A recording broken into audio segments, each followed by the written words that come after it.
Lagpas tanghali na ay hindi pa rin siya bumabalik sa kwarto ko. Nakatulog na nga ako ng ilang oras kanina pagkatapos tahin ng sugat ko. Hindi naman sa hinaantay ko siya, pero hindi ko rin alam kung bakit pala yung tingin ko sa orasan. Simula kanina, hindi na siya bumalik. Parang ayoko na tuloy maniwala kay Doc Alvin na kinig nga siya sa sinabi ko kanina.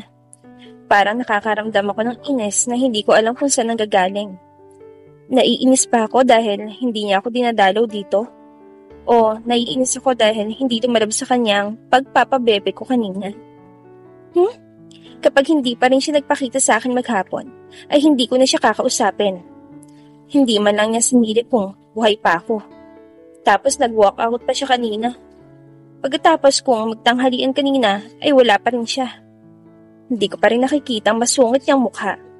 Hanggang sa malapit na magdilim, talagang hindi pa rin siya pumapasok sa kwarto ko. Nakakabagot kaya magstay dito, wala naman akong pwedeng kausapin kundi ang mga gagambang bahay sa labas ng terrace. Nanawa na din ako sa kakatingin sa overlooking na tanawin, kaya nagpasya akong mahiga na lamang ulit sa kama. At dahil mainit ng ulo ko, nagtalokpong ako ng kumot. Ayaw niya akong kausapin. Pwes, bahala siya sa buhay niya. Maya-maya pa, ay narinig ko ang pagpihit ng seradura. Naramdaman ko ang pagbukas ng pinto at pigil ko ang aking paghinga sa mabigat na yabag niya. Kumain na po kayo, miss. Narinig ko ang boses ng babae. Siya rin ang tumulong sa akin na magpalit ng damit. Ayoko, ibalik mo na yan, wala akong gana. Nagmamaktol na reklamo ko sa kanya. Akala ko pa naman ay si Lysander nang pumasok. Naramdaman ko na lang na may umupo sa tabi ko. Sinabi ng Hindi ko na naituloy yung sasabihin ko nang pagbaba ko ng kumot ay mukha ni Lysander ang bumungad sa akin. Maaliwalas na mukha siyang nakatingin sa akin. Sa tingin ko, bagong ahit siya, kaya wala nang maliliit at papatubong bigote niya. Bakit ayaw mo kumain? Tanong niya sa akin sa seryosong boses niya. Sinimangutan ko siya at umalikot ako sa kanya. Kapal na mukha, pagkatapos akong hindi puntahan dito na ilang oras, susulpot kung kailan wala na ako sa but magantay. Ayoko eh. Nakangusong sabi ko at nagpikit-pikitan ako para hindi na niya ako kulitin. Galit ka ba? I'm sorry. Sambit niya. Naku, Kendra. Huwag kang lilingon. Hayaan mo siya. May pinuntahan ako kanina kaya hindi ako nakapunta dito. Paniwanag niya. Eh ano naman? Hindi naman kita hinihintay. Narinig ko ang malalim na buntong hininga niya sa dismayadong sagot ko. Baby, huwag ka na magalit. Sorry na. Let's go downstairs. Nagpahanda ako ng dinner para sa ating dalawa. Baby daw? Kapag ganito na siya magsalita, parang ang sarap sa pandinig ko. Kapag hindi ka tumayo dyan, bubuhatin kita pababa. Banta niya sa akin. Pero imbis na matakot ay natatawa pa ako sa loob-loob ko. Ayaw mo talaga?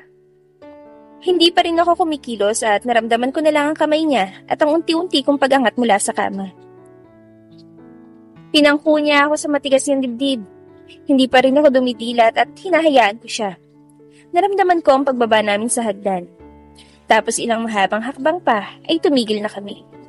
Hindi na lamig ng aircon ang nararamdaman ko, kundi malamig at sariwang hangin. We're here. Iniupo niya ako sa malambot na upuan, kaya napatilat ako. Nasaan tayo? Nag-ikot ako ng tingin. Nasa harapan ko ang isang fine dining setup na may mabangong steak sa plato. May wine din at may puting kortina sa itaas na gumagalaw dahil sa hangin. May maliliit na ilaw din at may mga bulaklak pa. Para kaming nasa loob ng ark. Habang tanawang bangin kung saan kita ang mga nakikislapang ilaw mula sa malayong syudad. Para silang mga alitap-tap sa isang puno sa dami. Nabalik ang tingin ko sa kanya nang umupo siya sa harapan ko. Lalo siyang gumuwapo sa suot niyang dark long sleeve polo na nakatupi sa kanyang siko.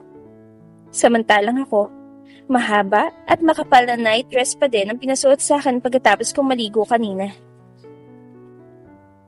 For you. Iniabot niya sa akin ang isang kumpol ng rose na kinuha niya sa tabi niya. Kinuha ko ang bulaklak at bahagyang inamoy. Mabango. Ano to? Pambawi mo sa akin? Kunot noon na tanong ko sa kanya.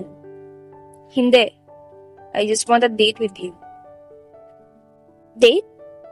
Ganito ang suot ko?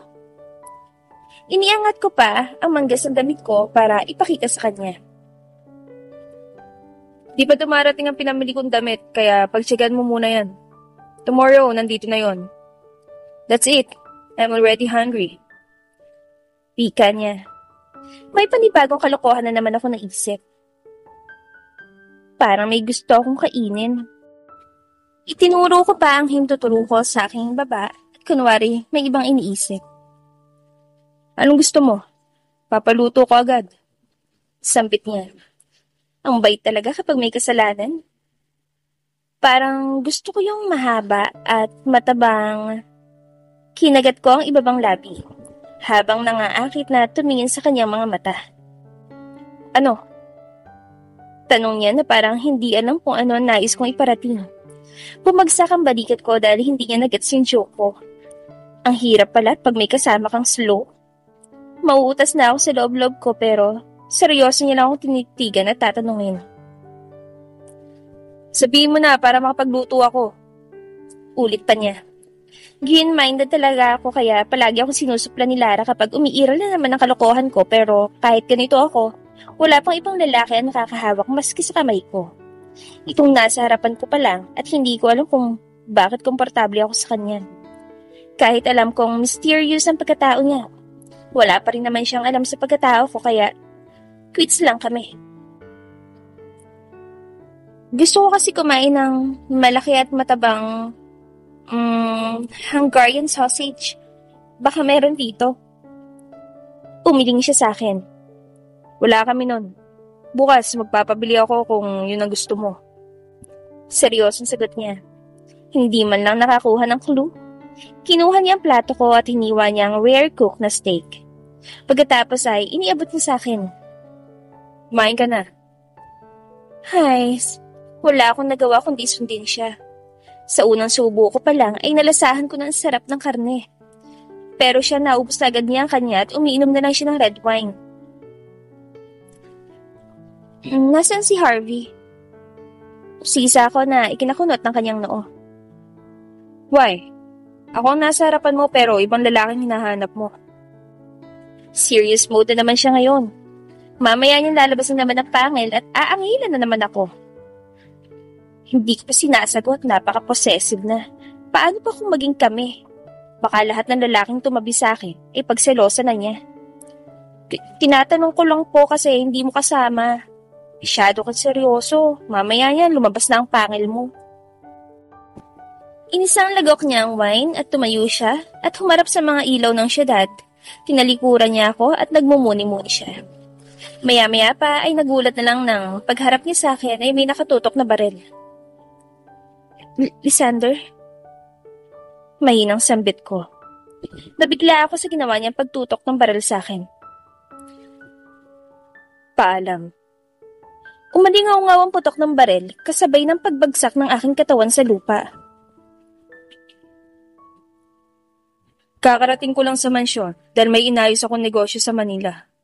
Hindi na ako nakapagsabi kay Kendra dahil urgent ang naging meeting ko sa isa sa mga negosyong bala kong pagtuunan ng pansin kapag tinalikuran ko na ang lahat ng mga illegal kong negosyo. Dumaan din ako sa Dangwa upang bumili ng maraming rosas dahil yun daw ang gustong bulaklak ng mga babae. Kaya pinakyaw ko na ang lahat ng variety na nakita ko sa 3 tindahan. Sapat na siguro ang mga yon para magustuhan ni Kendra. Nahirapan pa nga mga tauhan kong pagkasyahin sa loob ng chopper ang mga bulaklak sa dami. Ginabi na ako at sabik na rin ako makita siya. Kaya pagkababa ko, ay nagmadali na ako nagtungo sa kwarto ni Kendra. Nang buksan ko ang pinto niya, inarinig ko siyang umuungol kaya nagmadali ako lumapit sa kanya. Kendra! Kendra! Hinawakan ko siya sa magkabilang balikat at marahan ko siyang niyugyog. Sa tingin ko ay binabangungot siya. Wag mo ko patayin! Sigaw niya na ikinataranta ko. Kendra! Kendra! Hinila ko siya at niyakap habang tinatapik pa rin ang likuran niya. Wag! Nagmulat siya ng mata niya, ngunit bigla din siyang nawala ng malay. Harvey! Malakas sa tawag ko at kagad naman itong pumasok sa kwarto. Anong nangyayari? Nagtatakang tanong niya nang madatnan niya kaming nasa ganong kalagayan. Tawagin mo si Dr. Alvin ngayon na. Nagmadali siya lumabas ng kwarto. Kalong ko ang walang malay at ang mainit na katawan ni Kendra. Maya-maya pa ay dumating na rin si Doc Alvin at kaagad niyang tinignan ang lagay ni Kendra. Hindi ako mapalagay. Pabalik-balik na ako sa paglakad sa loob ng kwarto habang tinitigan siya. Kinakabahan ako sa nangyari. Ngayon lang ako nakaramdam ng ganitong takot sa buong buhay ko. Huwag kang mag-alala. Naimatay lang siya. Tinurukan ko siya ng anti-tetano kanina dahil baka ma-infection ang sugat niya. Paliwanag niya sa akin. Infection? Bakit mainit siya? Hindi normal ang temperature niya. At binabangungot siya kanina. Dalhin na kaya natin siya sa ospital. Nag-aalala lang sabi ko sa kanya. Tumingin siya sa akin at gumiti kaya lalong kumunat ang noo ko. Kalma ka lang, Lysander. Side effect ng gamot na itinuro ko sa kanya kung bakit siya nahimatay. Mild fever lang din kaya mataas ang temperature niya. Wala kang dapat ipag-alala. Lumapit ako kay Kendra at naupo ako sa gilid ng kama. Magigising din siya maya-maya. Mabuti pa, lagyan mo na lang siya ng malamig na bimpo para bumaba ang temperature niya. Suwestyon niya sa akin at pagkatapos ay nagpaalam na rin siya. Pagkalabas si Dr. Alvin, ay pinakuha ko kay Harvey ang mga kailangan ko. Kung alam ko lang na dadatnan ko siyang ganun kanina, hindi na sana ako madispa. At si Harvey na lang sana ang pinapunta ko. Ito na, Lysander. Ako na magpupuna sa kanya. Wika ni Harvey na ikinatalim ng tingin ko sa kanya.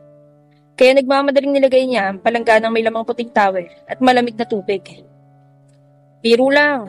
Alis na ako. Papahanda ako pa ang dinner natin. Kamot ulo niyan sabi sa akin bago lumabas ng pinto. Hindi ko alam kung tama pa tong ginagawa ko pero kinuha ko ang towel at piniga. Itinupi ko at idinampi ko sa kanyang kamay. Ikaw talaga. Palagi mo na lamang pinag-aalala. Mahinang bulong ko sa kanya. Habang pinupunasan ko siya, tapos ko punasan ng mga kamay niya, ay binanlawan ko ulit at inilagay naman sa kanyang noo. Inayos ko ang ilang hibla ng kanyang buhok na humaharang sa kanyang pisngi. Hanggang sa mapunta sa nakaawang niyang labi ang atensyon ko. Napalunok ako at nag-iwas ng tingin. Ngayon lang ako nagkaganito sa babae. Parang mababaliw na ako sa kakaisip sa kanya. Matigas ang ulo niya at isip bata pa. Pero sa ibang katauhan naman, matapang siya at sinasalubong ang bala. Sino ka ba talaga, Kendra? Bakit ako nagkakaganito dahil sa'yo? Bakit palagi ka nalang laman ng isip ko? Bakit gustong gusto kong halikan ng labi mo? Hindi ko na napigilan ang aking sarili. Nilapit ko mukha ko sa kanya. Pero may pag-aalinlangan akong gagawin ko ba ito dahil wala siyang malay. Paano kung ayaw niya? Paano kung tutol siya? Halos gahibla na lamang layo ng mukha naming dalawa nang sa huling pagkakataon ay pinigilan ko ang aking sarili. Napasinghap ako at mga alis na nang kidilat niya ang kanyang mapungay na mata. Nagtama ang mata naming dalawa at kapwa kaming nakatitig sa isa't isa. Gamit ang kanyang kamay, ay hinila niya ang bato ko kaya tuluyan naglapat ang aming mga labi.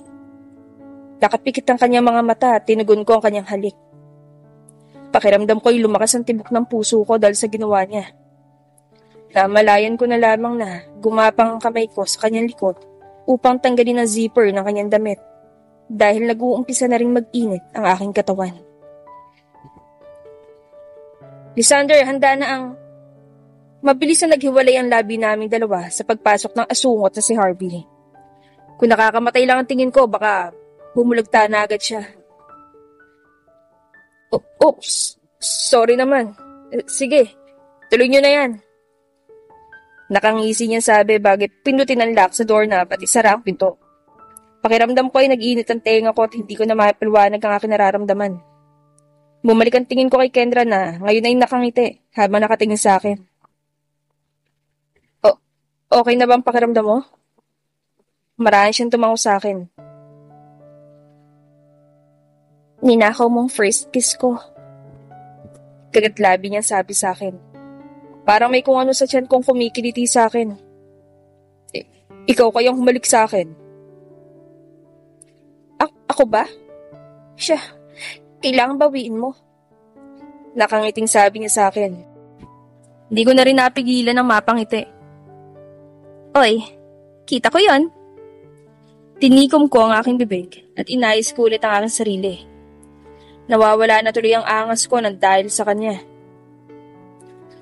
Ano ba kasi napapanaginipan mo? Bakit pagkagising mo parang takot na takot ka? Tanong ko sa kanya. Curious ako malaman dahil alam kong hindi ba sa simpleng panaginip yung nangyari kanina. Biglang sumeryoso ulit ang kanyang mukha at napura ang ngiti niya sa kanyang labi.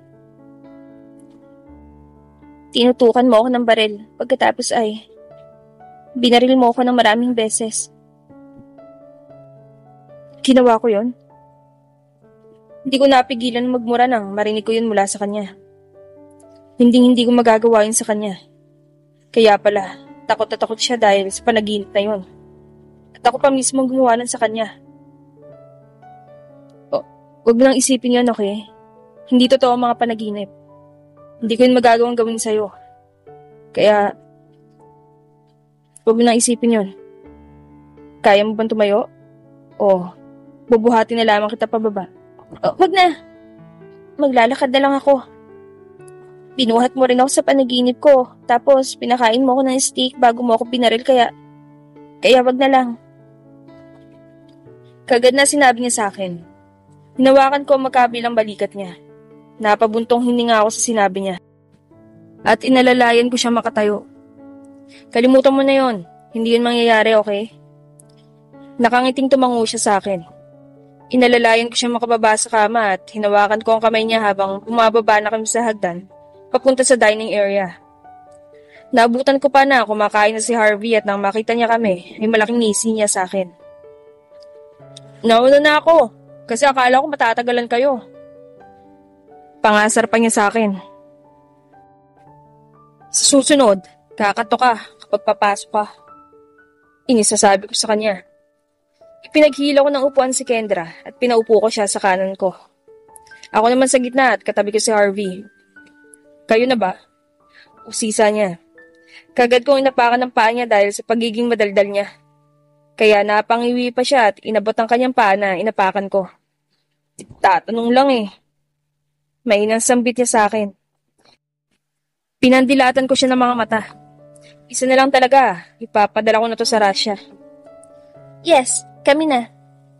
Sagot ni Kendra na hindi ko inasahan na patingin ako sa kanya at nakangiti niya akong tiningnan. Tama kaya yung narinig kong sinabi niya. Yun no, kayo na pala eh. Bulalas ni Harvey. Pero wala sa kanyang attention ko kundi na kay Kendra. Pagkatapos namin kumain, ay niyaya naman niya akong lumabas ng mansyon. Pagkabukas pa lang niya ng pinto, ay may mga basket ng bulaklak na bumungad sa akin. Nakahilera sila sa daan at ang ganda nilang pagmasdan. Anong meron? Bakit ang daming nagkalat ng bulaklak dito? Kunot noo, tanong ko sa kanya. Hinawakan niya ang kamay ko at dumaan kami sa gitna ng nakahilerang bulaklak. Di ko alam kung anong favorite mong flowers kaya binili ko na lamang lahat. Sagot niya sa akin na ikinaawang ng labi ko. Binili niya ang lahat ng bulaklak na ito dahil hindi niya alam ang gusto ko. Malakas na talagang tama nito sa akin. Ilang hakbang pa ay bumungad na sa akin ang arko na korteng bulaklak din. Nakaharap ito sa nakikislapang ilaw sa malayong syudad. Sobrang ganda ng arc. Iba't ibang kulay ng rosas na nakakabit dito at may mga orchids din. May mga maliliit din na lights na nakikislapan sa paligid nito. Masarap sa matang pagmasdan.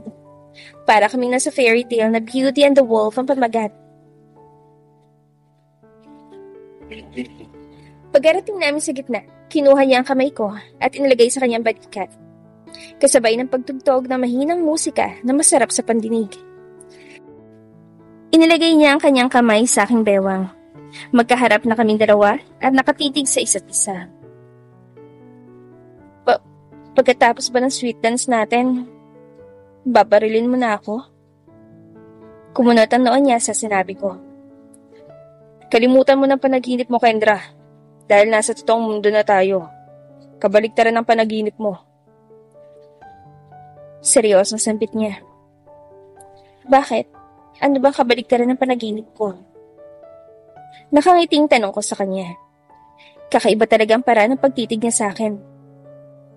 Nakakakilabot na parang nakaka-excite. Kaya siguro, munti ko nang maisuko ang bataan kanina kung hindi dumating ang asungot na si Harvey. Dahil sa paghalik niya, parang dinadala na niya ako sa madilim na mundo. Bakit kanya kang tumitig sa akin? Bakit? Paano ba ako tumitig? Nagtatakang tanong ko sa kanya na hindi napuputol ang tingin namin sa isa't isa. You're always seducing me. Sambit niya na kinangiti ko. Wala pa akong ginagawa. Naaakit ka na sa akin. Hindi ko mapigilan ng malaki kong ngiti, pero siya, seryoso pa rin din na nakatingin sa akin. Yun na nga problema. Wala ka pang ginagawa, pero naaakit na ako sa'yo. Hindi ko alam kung ano ang tumatakbo sa utak nitong kasayaw ko. Pero lahat ng sinasabi niya sa akin, ramdam kong mula yun sa kanyang puso. Hindi lang siguro siya sanay na magpakita ng emosyon. Palitan mo kaya ang sex dress tong damit ko. Para naman mas maakit ka pa sa akin. Reklamo ko sa kanya. Hindi man lang niya kasi sinabi sa akin na may sweet dance pala siya under the flowering arc. Sana'y nakapaghandaman lang ako ng damit at nakapaglagay ng makeup. Ayoko. Baka tuluyan ang tumulo ang laway ko. Sagot niya na ikinatawa ko. Dinig na dinig ko ang tawag ko dahil napakatahimik ng lugar. At bukod sa mahinang musika, ay puro ibon at kuliglig din ang mga naririnig ko. Is that a joke? Hindi mapigilan tanong ko sa kanya. Hinampas ko pa siya sa balikat. Yes. Tinuro sa akin ni Harvey kanina lang. Mabuti naman natawa ka. Seryosong sabi niya sa akin. Parang bubukas muli ang sugat ko dahil sa pagtawa ko. Pero ang mas nakakaloko ay kinailangan pa niya magpaturo para mapatawa lang ako. Don't tell me, siya rin na nagplano nito. Tango ang sinagot niya sa akin. I don't know how to court you. Wala pa akong babaeng niligawan sa buong buhay ko. Kaya hindi ko alam kung anong gagawin ko para sagutin mo ko. Literal na nalaglag ang pangako sa sinabi niya. Kung tititigan ko siya, akala ko marami na siyang karanasan sa babae dahil napakalakas ang sex appeal niya. Kung titigan ka pa lang niya, parang malalaglag na ang panty ko kaya kailangan mahigpit ang garter para safe.